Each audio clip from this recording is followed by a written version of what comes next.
I used to be a certified nonfiction hater until I read these books, and it absolutely changed my perspective about nonfiction.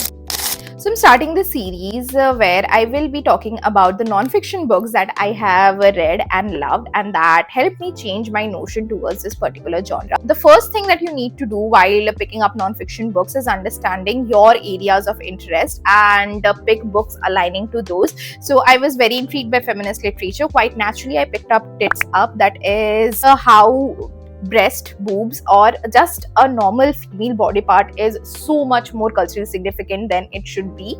And then there is Period Matters, which is an anthology of different essays from people across South Asia, starting from Balochistan, India, and other parts of Asian subcontinent. And it discusses how a biological phenomena that have been happening to women for thousands of years at this point is still a very big taboo all around the world. This book that I want to talk about is called The Imperial Games in Tibet. If you are interested in the world geopolitics, I believe this is a very good pathway to it.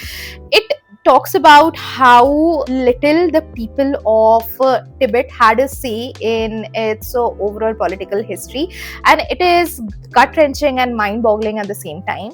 Now, the next book that I will be talking about, it perfectly itched the ick that I had in my content creative brain, that is crossover creativity. This talks about how every idea already exists in our head, and the things that we consume, the films, the movies, the video, the media, it helps us just refine and fine tune those and bring them to light. It is a very, very interesting read. No matter what genres you're interested in, what topics you really like to read about, I feel like this book is something that everyone out there can relate to, because it taps into a specific psychology that we all experience. Last but not the least is The Shortest History of Music. So this is a part of the series, the Shortest History series. So they have multiple books on multiple topics. I picked this one specifically because I am not a very musically tuned person, but I am a history geek, and I wanted to know more about the political and cultural significance of music throughout the ages, and this tiny little book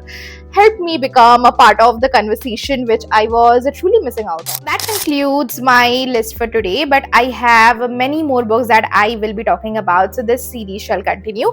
Meanwhile, do let me know which is your favorite non-fiction book in the comment section below.